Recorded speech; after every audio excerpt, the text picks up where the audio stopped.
Bismillahirrahmanirrahim. Bismillahirrahmanirrahim. Assalamualaikum warahmatullahi wabarakatuh. Alhamdulillah wassalatu wassalamu ala sayyidina Rasulillah wa ala alihi wa sahbihi wa mawala. Qala Syekhuna Syekh Muhammad Zainuddin Ibni Abdul Majid di dalam kitabnya, di kitabih Nahdlatul Az-Zainiyah, nazam daripada Tuhfatus Saniyah, beliau mengatakan nisbatuhu wa ghayatuhu. Nisbatu hadzal ilmi lil baqiyah annahu min ulumin asy-syar'iyyah. Lalu beliau menyebutkan ghayahnya, tujuannya itu adalah ghayatuhu alladzi qad ishtahar isalu mawrusin liman lahu istaqar. Apa itu nisbahnya? Lalu ilmu ini berkaitan dengan apa? Diikat dengan apa? Jadi kalau kita melihat daripada kata nazim atau Syekh Zainuddin, bahwa ilmu ini sebagaimana ilmu-ilmu yang lain, sebagaimana ilmu tafsir, ilmu hadis, ilmu fikih, ilmu yang dimana termasuk kategori ulum asy-syar'iyyah. Jadi para ulama juga membedakan, ada istilah-istilah yang disebutkan oleh para ulama untuk membedakan daripada ilmu termasuk kategori ilmu syar'iyyah atau ilmu syara'. Jadinya al-ulum syar'iyyah adalah sebagaimana ilmu tafsir, ilmu hadis. Tapi kalau ulum syara' ilmu yang dimana dibolehkan oleh syariat.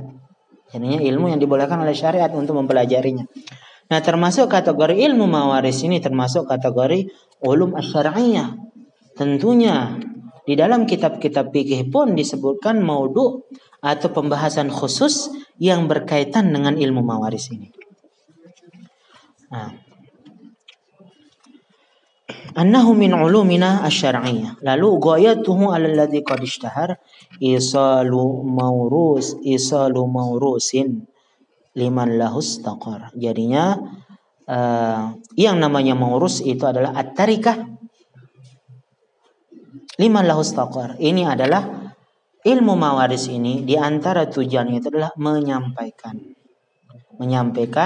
hak-hak orang yang mendapatkan warisan, atau menyampaikan tarikah atau peninggalan yang ditinggalkan oleh si mayit, oleh si muwaris, untuk disampaikan kepada si waris.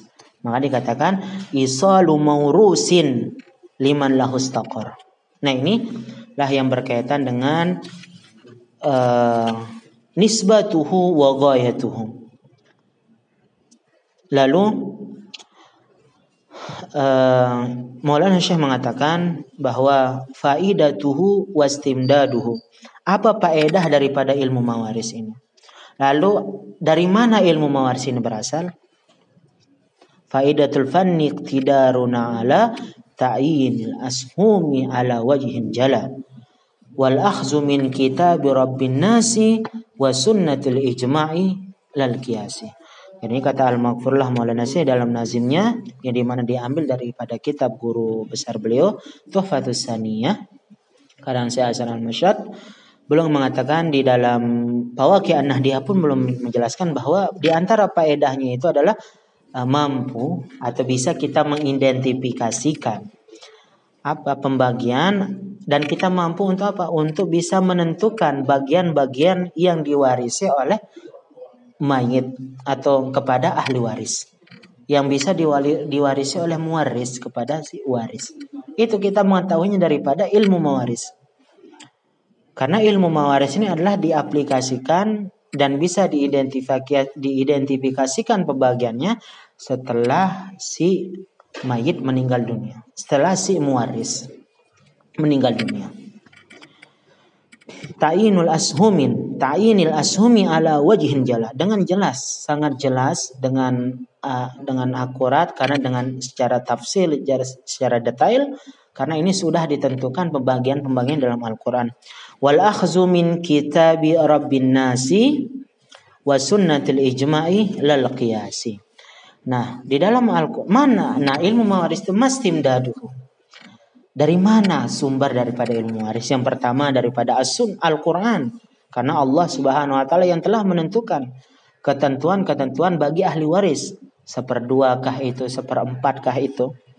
1/8 kah itu, 1/3 kah itu, 2/3 kah itu, 1/6 kah itu telah ditentukan dalam Al-Quran Allah Subhanahu wa taala. Wa sunnati ijma'il sunnah adalah menjelaskan apa yang ada yang tidak disebutkan hukumnya di dalam Al-Quran. Makanya disebutkan as-sunnah itu adalah al-bayan. Al-mubayyin huwa Nabi sallallahu alaihi wasallam, yaitu menjelaskan apa saja yang hukumnya yang tidak disebutkan dalam Al-Quran. Contohnya di dalam Al-Quran tidak disebutkan hukum atau ketentuan warisan bagi seorang nenek. Lalu Rasulullah mengatakan untuk nenek mendapatkan 1/6 atau jaddah itu adalah mendapatkan 1/6 bagian. Bagaimanapun di antara keadaannya dengan syarat tidak ada ibu yang menghalanginya. Itu as-sunnah yang menetapkannya. Dan di dalam Al-Quran disebutkan kalimat al-um di sana itu. Oleh sebab itu wa in ala, yaitu posisinya itu adalah menunjukkan ke atas, keturunan yang ke atas, disebutkan bahwa pada pembagian masuk kategori pembagian ibu. Tapi Rasulullah menentukan di sana 1/6 mendapatkan jaddah atau nenek mendapatkan bagian ketika tidak ada ibu yang menghalanginya atau tidak ada bapak. Nanti akan dibahas pada pembahasan di antara keadaan daripada jaddah. Sunnati ada, dan begitu juga ijma dan lal qiyasi, tetapi tidak disebutkan kategori qiyas karena ilmu mawaris ini kita mengetahuinya telah ditentukan oleh Allah Subhanahu wa taala di dalam Al-Qur'an dan as-sunnah, ilmu yang pasti. Makanya kata para ulama, ilmu mawaris itu adalah ilmu yang dimana khilafiyahnya itu adalah bisa dikategorikan kecil, kemungkinan ada khilafiyah sedikit sekali dibandingkan pembahasan fikih yang lain, karena ketentuannya itu adalah dibatasi kepada 3 ini saja, yaitu Al-Quran, hadis dan ijma. Sekian, wallahul muwaffiq wal hadi ila sabilir rasyad. Wassalamualaikum warahmatullahi wabarakatuh.